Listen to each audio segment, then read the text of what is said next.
Bonjour, bienvenue à toi aujourd'hui en cette dernière journée du mois d'octobre.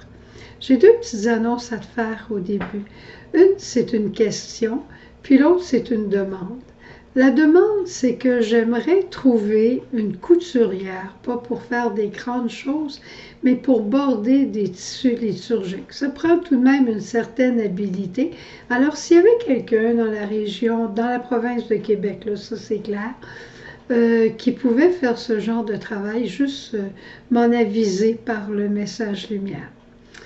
Ensuite, ma question, c'est, je revisais des choses du passé que nous avons fait pendant le temps de la COVID et j'ai retrouvé les séminaires sur les 7 sacrements. Et je me disais, le mois de novembre, des fois, c'est un peu lourd. Alors, je ne sais pas si je reprenais juste ça pour vous les mettre sur YouTube. Qu'est-ce que vous en diriez? Si ça vous plairait, si vous aimeriez les réécouter. Il y avait la soirée de prière du mardi rattachée à ça, mais je ne veux pas alourdir non plus. Alors, vous me direz qu'est-ce que vous en pensez, puis j'essaierai de répondre à vos désirs. Alors, on poursuit ensemble aujourd'hui la lecture de l'épître de Saint Paul aux Romains où il était question de l'Esprit Saint. Ça fait 2-3 fois que je vous en parle, mais c'est comme pas terminé encore. Puis j'aimerais vous partager une autre petite lumière au sujet de ce fameux Saint-Esprit qui rend toute chose impossible possible. Il est l'impossible de Dieu. L'Esprit Saint, il est le Dieu de toute alliance. Quand je parle à Jésus, puis je lui dis, toi et moi, nous allons faire quelque chose, eh bien, ce toi et moi, c'est ce toi et moi dans l'Esprit Saint.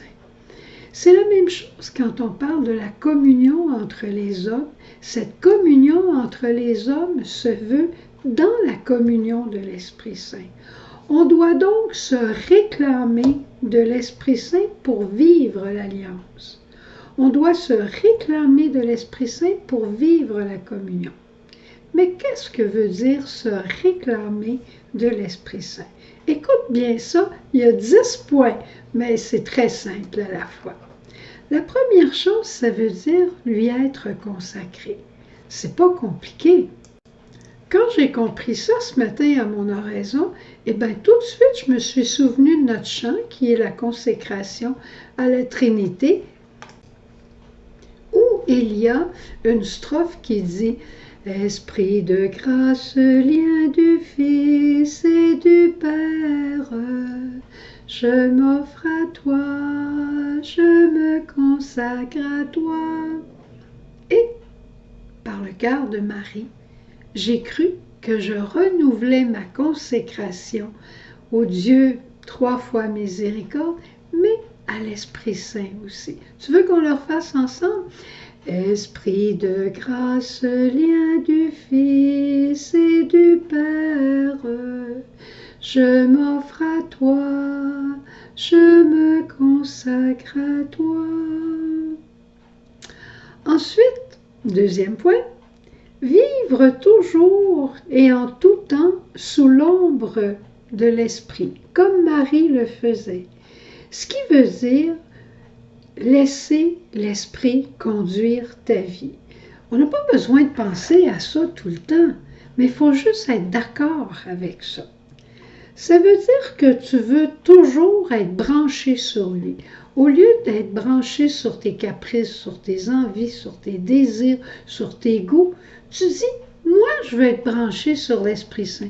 Et l'Esprit Saint les connaît mes goûts. L'Esprit Saint les connaît mes caprices. Et tu verras qu'il saura bien s'occuper de toi. Alors, il s'agit de lui laisser l'agir et la direction de toute notre vie.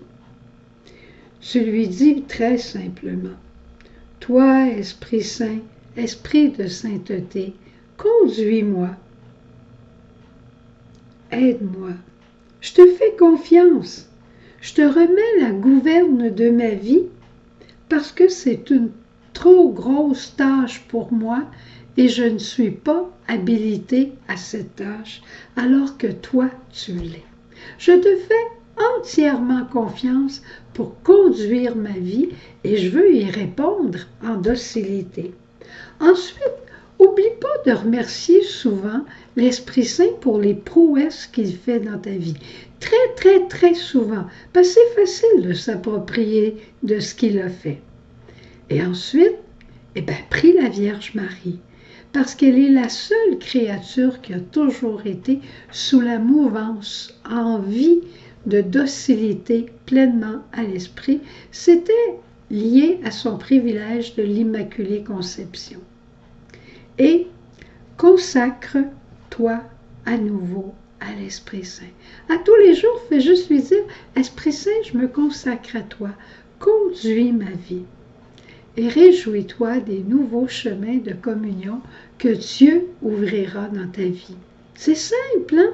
Communion avec Dieu, communion avec tes frères, mais c'est le rôle de l'Esprit Saint que de faire cela. Et là, je vais te partager un secret. Tu sais, l'icône de la miséricorde, du Christ miséricordieux, quand on voit les rayons qui sortent de son cœur, si tu as une image, si tu as une icône, approche ta tête de cette icône et mets-toi sous l'effusion de l'Esprit qui jaillit du cœur ouvert de Jésus suite au coup de lance qu'il a vécu sur la croix. Une effusion d'amour. C'est pas un petit peu d'amour, ça. Ça prend juste la foi pour y croire. Ça prend juste la foi pour le désirer. Une effusion, c'est rien d'autre que l'Esprit. Et c'est un nom de l'Esprit Saint, effusion d'amour. Hey, tu penses que c'est pas beau? C'est plus, c'est le fruit d'un baiser, une effusion d'amour. C'est ça que je te souhaite aujourd'hui, de recevoir une effusion d'esprit d'amour parce que tu confies toute ta vie à l'Esprit Saint.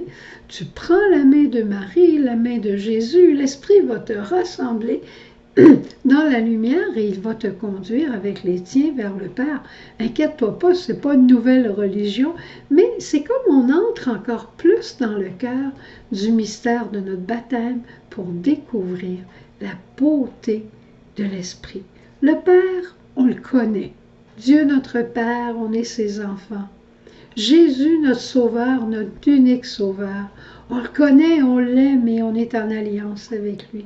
L'Esprit Saint, à la Pentecôte, à d'autres fêtes, quand on a beaucoup besoin, mais vivre sous sa gouverne, sous son souffle, sous l'impulsion de sa charité envers nous, on y connaît un peu moins. Alors, je te répète rapidement, lui être consacré, lui donner la gouverne de ta vie, vivre sous son ombre comme la Vierge Marie, être branché sur lui et le remercier. Voilà. Bonne journée, à demain.